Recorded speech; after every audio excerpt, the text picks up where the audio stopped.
코로나19 확산과 국제유가의 급락으로 투자 심리가 위축되면서 뉴욕 증시가 3일 만에 다시 하락했습니다. 이러한 상황 속에서 투자자들은 부동산 시장의 강세 역시 전혀 예상하지 못했던 전개였을 텐데요.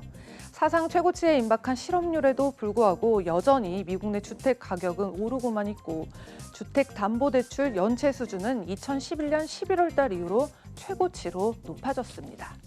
블룸버그에 따르면 미국에서 주택담보대출을 30일 이상 연체한 차입자 수가 지난달 430만 명으로 전달보다 72만 3천 명 더 늘어났다고 하고요. 신규 대출은 또 9주 연속 상승세를 보이고 있습니다. 주택담보대출이 이 정도의 수익성을 보인 것은 2013년 초순 이후 처음으로 있는 일인데요. 1월부터 3월 사이에 발생한 마진이 대출 건수마다 약 0.61%로 2008년 1분기 평균의 2배에 달한다고 밝혔습니다. 그래서 오늘은 경기 침체 속에서도 그동안 비교적 강세를 보여주고 있는 주택 관련주에 대해서 알아보도록 하겠습니다. 네, 먼저 업계 최대 규모의 모기지 업체 중 하나죠. 미스터 쿠퍼 그룹입니다. 미스터 쿠퍼 그룹은 5월 28일 투자자들에게 이번 분기 마진이 작년 2분기 대비 3배 이상인 3%에 달할 수 있다는 예상을 제시했는데요. 주가는 3월 중에 입은 타격에서 어느 정도 회복을 했고요. 오늘 장에서는 7.31% 하락한 12.18달러에 마감을 했습니다. 주택담보대출 시장이 활발한 움직임을 보이고 있는 이유 중에 하나가 굉장히 낮아진 금리를 들 수 있을 텐데요. 30년간 금리가 평균 3.2%까지 빠지면서 차환을 노리는 대출자들이 생겨났는데 이러한 저금리를 주택시장에 진입할 수 있는 좋은 기회라고 볼 수도 있겠습니다. 네, 다음은 1세대용 주택 임대를 전문적으로 다루고 있는 부동산 신탁 투자 업체죠.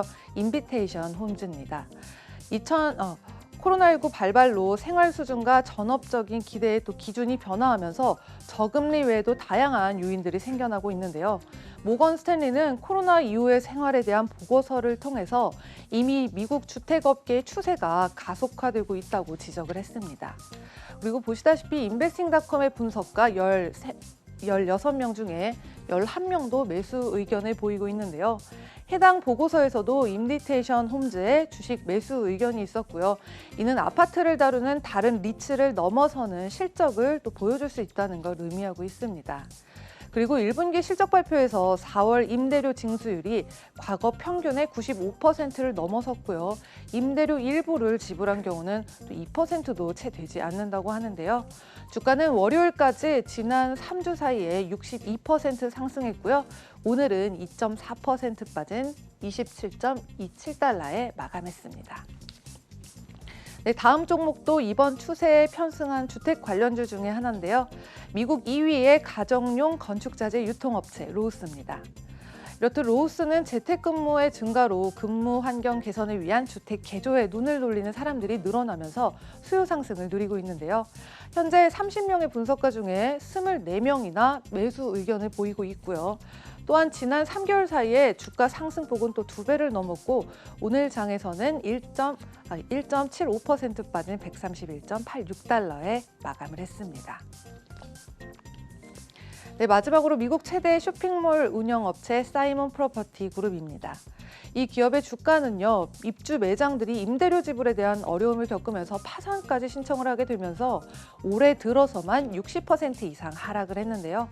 월스트리트에서 가장 큰 성공을 거둔 투자자 중 하나죠. 칼 아이칸이 CNBC와의 인터뷰를 통해서 곧 터져나갈 시장인데도 아무도 시선을 두지 않는다고 얘기를 하면서 실제로 그는 상업용 부동산 시장에서 수십억 달러 규모의 매도 포지션을 취했다고 밝혔습니다. 다양한 부동산 관련 주식들은 저금리와 또 생활 및 노동 패턴의 변화로 그 가치가 뛰어오르고 있는데요.